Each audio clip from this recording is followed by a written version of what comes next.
மக்களின் அன்றாட வாழ்க்கையில் நீரும் மின்சாரமும் எப்படி மிகவும் அத்தியாவசியமான தேவையோ அதேபோன்று எண்ணெய் அதாவது டீசல் எரிபொருள் மிகவும் அத்தியாவசியமாகிவிட்டது என்கிறார் பக்காங் மாநில உரிமை கட்சித் தலைவர் கணேசன். நமது நாடான மலேசியா சுதந்திரம் பெற்ற நாள் தொடங்கி இன்று வரை வரலாற்றிலேயே குறிக்கப்படும் அளவிற்கு டீசல் எண்ணெய் விலையேற்றம் இதுவரை இல்லாத அளவிற்கு உயர்த்தப்பட்டிருப்பது அதிர்ச்சியை ஏற்படுத்தியுள்ளது என அவர் சுட்டிக்காட்டினார்.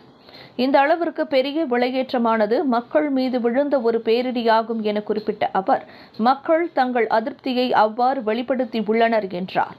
டீசல் எண்ணெய் விலையில் கண்டுள்ள விலையேற்றமானது குறைந்த வருவாயை தங்களது வருமானமாக கொண்டுள்ள பொதுமக்கள் அன்றாட வாழ்வில் பயன்படுத்தி வரும் பேருந்து போன்ற பொழுது போக்குவரத்து பொருட்கள் கொண்டு செல்லும் கனரக போக்குவரத்து வாகனங்களாகும்.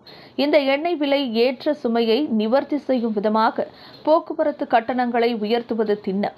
போக்குவரத்து கட்டணங்கள் உயரும் பொழுது அத்தியாவசிய பொருட்களின் விலையும் கண்டிப்பாக உயரும். இந்த பொருட்களின் விலை ஏற்றத்தை தவிர்க்க இயலாது என நடப்பு நிலவரத்தை அவ்வாறு விவரித்தார் கணேசன்.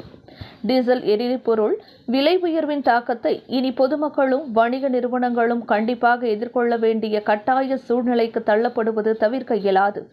அதனால் சமுதாயத்தில் ஏற்படும் தொடர் விளைவுகளை எண்ணி பார்த்து டீசல் எரிபொருள் விலை கட்டுப்பாட்டை அரசாங்கம் மீண்டும் எடுத்துக்கொள்ள வேண்டும் என்றும் சமுதாய நலன் கருதி விலை கொள்கையில் உரிய மாற்றங்களை செய்ய வேண்டும் என சரவணன் வலியுறுத்தினார்.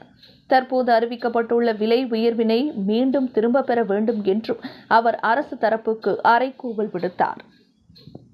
விலையில் மேலும் செய்திகளை தெரிந்து கொள்ள கீழே இருக்கும் பெல் பட்டனை அழுத்துங்கள். உங்கள் ஆதரவை வெளிப்படுத்த லைக் மற்றும் ஷேர் செய்யுங்கள். தொடர்ந்து விண்வெளியுடன் உங்கள் பயணத்தை தொடர்ந்திருக்க சப்ஸ்கிரைப் செய்யுங்கள்.